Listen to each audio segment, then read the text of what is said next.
So dear children, now we will discuss about the question answers of the chapter Nelson Mandela, Long Walk to Freedom. And the first question is, where did the ceremonies take place? Can you name any public buildings in India that are made of sandstone? ये ceremony जो है, oath taking ceremony, शपथ ग्रहण समारोह, Nelson Mandela जी का, जो उन्होंने शपथ ग्रहण किया था as a president of first black president of South Africa, ये सेरेमनी कहां पर हुई थी? Can you name any public buildings in India that are made of sandstones? कोई ऐसी पब्लिक बिल्डिंग का नाम क्या आप बता सकते हैं इंडिया में जो कि सैंडस्टोन से बना होता है, जो कि बालू पत्थर से बना होता है? And the answer is the ceremonies took place in amphi theatre of union buildings in Pretoria. ये जो सेरेमनी हुई थी, शपथ ग्रहण समारोह हुआ था, वो amphi theatre of union buildings of Pretoria, कहते वो प्रिटोरिया नामक जगह के यूनियन बिल्डिंग्स में. यूनियन बिल्डिंग्स क्या होती है? गवर्नमेंट बिल्डिंग्स होती हैं, है ना, गवर्नमेंट की कुछ हेडक्वार्टर की बिल्डिंग्स होती हैं साउथ अफ्रीका के, उसको बोलते हैं यूनियन बिल्डिंग्स. उसके एम्फी थिएटर में, एम्फी थिएटर क्या होता है? Open air theatre. Open air theatre means, I show you the open air theatre here. मैं आपको दिखाती हूँ open air theatre. This is the open air theatre. Means बिल्कुल इसमें रूफ वगैरह नहीं, बाहरी जो थिएटर रहता है ना, बिल्डिंग के बाहर एक ओपन एयर थिएटर रहता है. This is the open air theatre of the south Africa, right. तो ये सेरेमनी कहां पर हुई थी? एम्फी थिएटर में हुई थी, ओपन एयर थिएटर में हुई थी, प्रिटोरिया के. In India we have many public buildings made of sandstone. और इंडिया में हमारे पास बहुत सारी पब्लिक बिल्डिंग्स हैं जो कि बालू पत्थर से बनी हुई होती हैं. And the names of those buildings are, some of which are Rashtrapati Bhavan, Red Fort, and the Supreme Court of India in New Delhi. So these are the names of the buildings which are made up of sandstone, dear children. Now the next question is, can you say how 10th May is an autumn day in South Africa?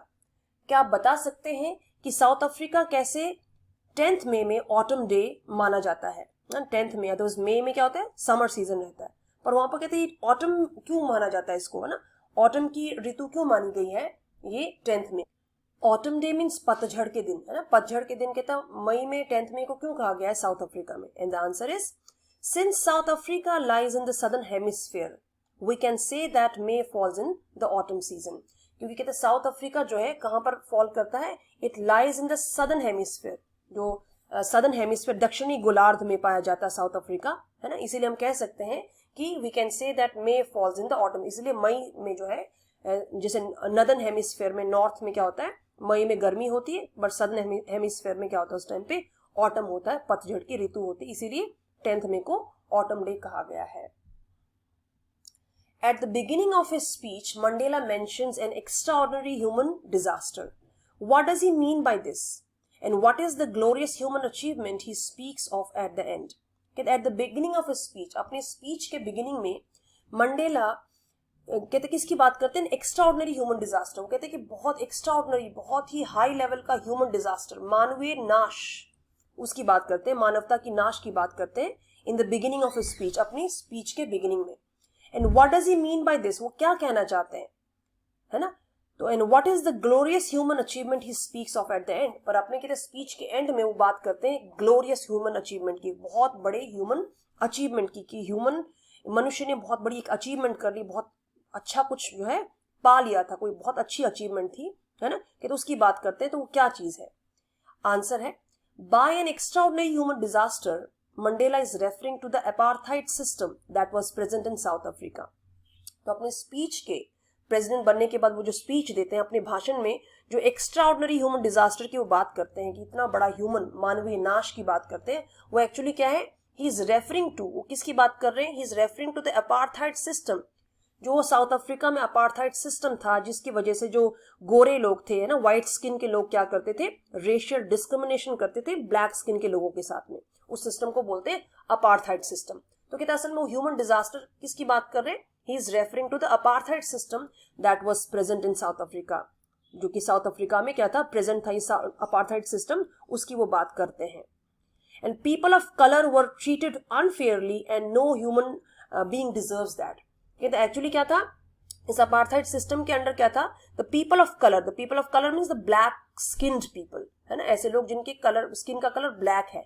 They were treated unfairly, उनके साथ बहुत ही अन्यायपूर्ण अन्यायपूर्ण treatment किया जाता था South Africa में, and no human being deserves that, और इस तरह की ट्रीटमेंट कहते कोई भी मनुष्य जो है डिजर्व नहीं करता, कोई भी मनुष्य को इस तरह का ट्रीटमेंट जो है नहीं दिया जाना चाहिए, ऐसा ट्रीटमेंट दिया जाता था अपार्थाइड सिस्टम के अंडर। तो उसकी बात करते हैं वो as a extraordinary human disaster की बात करते हैं।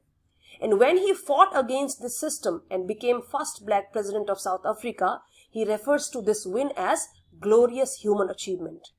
और जब वो, ही कौन है यहाँ पर, Nelson Mandela, Nelson Mandela fought against this system, कहते उन्होंने इस सिस्टम के अगेंस्ट, अपार्थाइड सिस्टम के अगेंस्ट जब उन्होंने लड़ाई लड़ी और जब वो जीत गए उस लड़ाई में, and he became the first black president of South Africa, और साउथ अफ्रीका के पहले काले स्किन के प्रेसिडेंट जब वो बने, then he refers to this win, इस जीत को वो किस जीत के नाम से पुकारते, द ग्लोरियस ह्यूमन अचीवमेंट, की मानवता की बहुत बड़ी क्या है ये अचीवमेंट है, कि मानवता, मनुष्य ने बहुत बड़ा कोई क्या किया है, अचीवमेंट किया है, कुछ पाया है उन्होंने, है ना।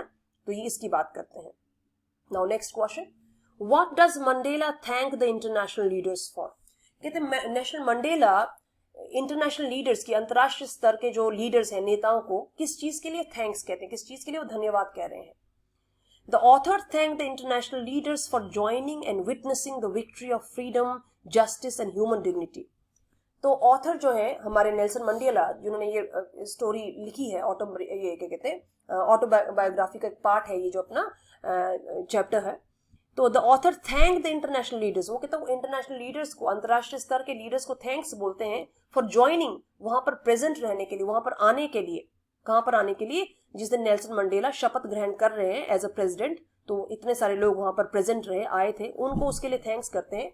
एंड विटनेसिंग द विक्ट्री, और कहते हैं उनको, आपको थैंक्स कह रहे हैं, सबको थैंक्स कह रहे हैं, ताकि क्योंकि वो गवाह बने हैं, विटनेस बने हैं ऑफ द विक्ट्री, किसकी जीत का गवाह बने हैं, किसकी जीत हुई है उस दिन, फ्रीडम, स्वतंत्रता की जीत हुई है, जस्टिस, न्याय की जीत हुई है, और ह्यूमन डिग्निटी की, मानव के शान की, मानवता के शान की क्या हुई है, जीत हुई है। और इतने सारे लोग उस जीत का विटनेस बनने के लिए, गवाह बनने के लिए वहां पर प्रेजेंट थे, इसीलिए ऑथर जो है नेल्सन मंडेला उन सबको थैंक्स बोलते हैं।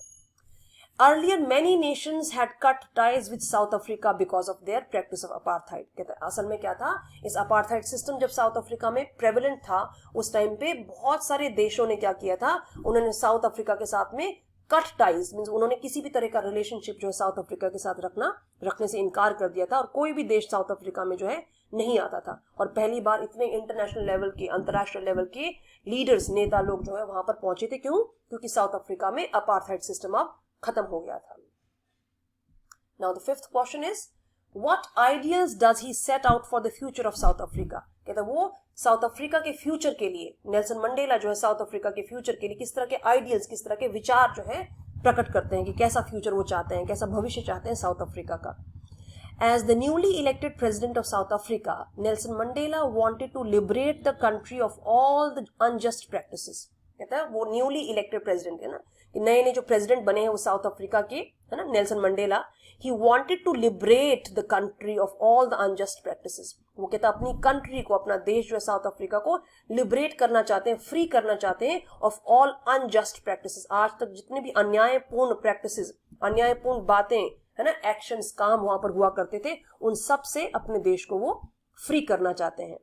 He set out ideals for a country which was free of poverty, discrimination and injustice. He set out the ideals. वो कहता अपने देश के लिए किस तरह का आइडियल्स, किस तरह के आदर्श बनाना चाहते हैं, स्टार्ट करना चाहते हैं अपने देश में as a president of this country, which was the country which was free of poverty. वो ऐसा देश बनाना चाहते हैं साउथ अफ्रीका को जो कि फ्री ऑफ पॉवर्टी हो, जहां पर क्या हो, गरीबी ना हो, है ना, बिल्कुल भी गरीबी ना हो, डिस्क्रिमिनेशन, किसी भी तरह का अन्याय इस देश में अब ना हो, एंड इनजस्टिस, और किसी भी तरह का, अगेन इनजस्टिस भी क्या हो गया, अन्याय ही हुआ, है ना, डिस्क्रिमिनेशन हुआ, भेदभाव, और इनजस्टिस हो गया अन्याय, किसी भी तरह का भेदभाव, किसी भी तरह की गरीबी और किसी भी तरह का अन्याय यहाँ पर इस देश में अब ना हो। वो ऐसा आइडियल बनाना चाहते हैं, अपने देश को ऐसा देश बनाना चाहते हैं प्रेसिडेंट बनने के बाद। Now the next question, what do the military generals do, how has their attitude changed and why. कहते हैं जो मिलिट्री जनरल्स हैं, बड़े बड़े जो आर्मी ऑफिसर्स हैं, मिलिट्री ऑफिसर्स हैं साउथ अफ्रीका के, उन्होंने क्या किया, है ना, नेल्सन मंडेला के प्रेसिडेंट बनने के बाद उन्होंने क्या किया, and how has their attitude changed, और उनका जो एटीट्यूड है, बिहेवियर है नेल्सन मंडेला के लिए, वो कैसे चेंज हुआ और क्यों चेंज हुआ, व्हाई, क्यों चेंज हुआ। the military generals saluted Nelson Mandela and promised their loyalty to the newly formed democratic government of South Africa.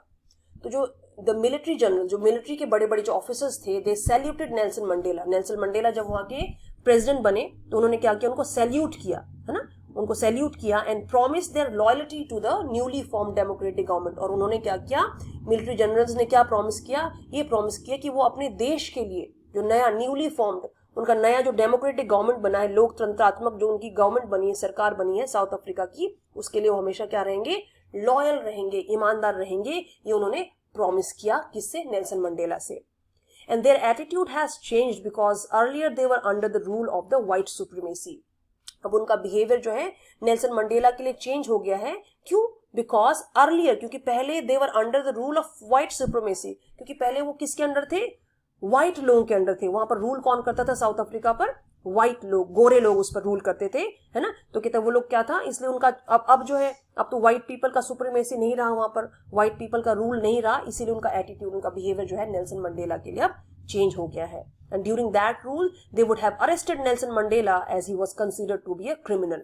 और अगर कहता अभी भी व्हाइट लोगों का रूल होता, है ना, अभी भी व्हाइट गोरे लोगों का अगर शासन होता साउथ अफ्रीका में, तो अब वो नेल्सन मंडेला को क्या करते, वो अरेस्ट कर सकते थे नेल्सन मंडेला को, क्योंकि वो नेल्सन मंडेला उनके लिए क्रिमिनल होते उस टाइम पर. अगर व्हाइट पीपल का भी रूल होता तो नेल्सन मंडेला उनके लिए क्रिमिनल की तरह होते. क्या होते, एक क्या कहते हैं, क्रिमिनल क्या होता है, आदमी जो ऐसा जो बुरा काम करता है ना, तो वैसा होते हैं, वो उनको अरेस्ट कर सकते थे. पर अब कहते जैसे कि नेल्सन मंडेला क्या हो गए हैं, वहां के प्रेसिडेंट बन गए हैं, तो उनको सैल्यूट कर रहे हैं, है ना. Now with the abolition of apartheid and the formation of a democratic government, their attitude has also changed. क्योंकि अब जो है कहता साउथ अफ्रीका में अपार्थाइड सिस्टम, जो रेशियल डिस्क्रिमिनेशन का जो सिस्टम था, वो खत्म हो गया था. And the formation of democratic government, अब कहते नई सरकार बनी थी, लोकतंत्रात्मक सरकार बनी थी, जिसमें लोगों ने अपने नेता को चुना था. That is why their attitude has also change. इसलिए उनका सारा एटीट्यूड जो है, बिहेवियर क्या है, अब चेंज हो चुका है. Next question, why were two national anthems sung. कहता है उस दिन जो है, जिस दिन साउथ अफ्रीका में नेल्सन मंडेला ने अपनी ओथ ली थी प्रेसिडेंटशिप की, तो उस दिन दो नेशनल एंथम्स, दो राष्ट्रगान गाए गए थे साउथ अफ्रीका में. ऐसा क्यों था? The two national anthems, one of the blacks and the other of the whites, were sung symbolising equality and respect for the entire community irrespective of their colour. तो कहता है दो नेशनल एंथम, दो राष्ट्रगान इसलिए गाए गए थे उस दिन, और एक राष्ट्रगान था ब्लैक लोगों का, काले लोगों का, and the other was of whites, और दूसरा था गोरे लोगों का, है ना. और दोनों के तरह राष्ट्रगान इसलिए गाए गए थे, वर संग सिंबलाइजिंग, क्या बताने के लिए कि साउथ अफ्रीका में इक्वालिटी आ गई है, एकता आ गई है, सब लोग एक हैं. And respect for the entire community irrespective of their colour, और जो भी कम्युनिटी, जो भी जाति के लोग जो है, जिस भी समाज के लोग साउथ अफ्रीका में रह रहे हैं, सभी समाज के लोगों को रिस्पेक्ट देने के लिए, है ना, उनके नेशनल एंथम को रिस्पेक्ट देने के लिए क्या किया गया, इररिस्पेक्टिव ऑफ देयर कलर, उनके कलर, चाहे वो गोरे हो चाहे वो काले हो, इट डजंट मैटर नाउ, उसे कुछ फर्क नहीं पड़ता. काले और गोरे सब अब जो है साउथ अफ्रीका में इक्वल है, बराबर है. इसीलिए कहता गोरे और काले लोगों दोनों का जो है नेशनल एंथम वहां पर बजाया गया था, उस दिन गाया गया था.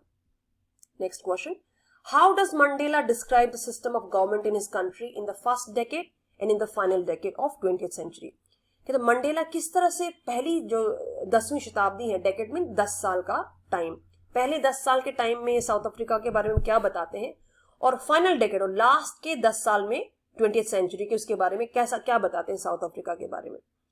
In the first decade of 20th century, white supremacy created a system of racial domination and made life a living hell for the dark-skinned people. तो कहते हैं फर्स्ट डेकेड में वो कहते हैं, first decade of 20th century में वो ऐसा बताते हैं कि white supremacy created a system, कि व्हाइट सुप्रीमेसी, गोरे लोगों ने ऐसा सिस्टम क्रिएट किया था, कहां पर, साउथ अफ्रीका में. कैसा, रेशियल डोमिनेशन का, जिसमें जातीय क्या होती थी, वहां पर डोमिनेशन होती थी, लोगों को दबाया जाता था, है ना. And made life a living hello for the dark skin people, और काले लोगों के लिए वहां पर जिंदगी जो है हेल की तरह, नर्क की तरह उन्होंने बना दी थी. And Mandela referred it as one of the harshest inhuman societies of the world. और मंडेला कहते हैं सबसे हार्शेस्ट और इनह्यूमन, अमानवीय जो है सोसाइटी बन गई थी व्हाइट लोगों के अंडर वहां पर. And in the final decade of 20th century the system of apartheid has been changed, और फाइनल डेकेड में अपार्थाइड सिस्टम जो अब खत्म हो गया था, है ना. And that recognises all human as equal, सारे लोगों को जो है, सभी ह्यूमंस को अब इक्वल माना जाता था, है ना, regardless of colour, race and gender, उनके कलर, रेस और जाति और जेंडर, किसी भी तरह के लिंग के रूप में कोई भी डिस्क्रिमिनेशन अब नहीं होती थी.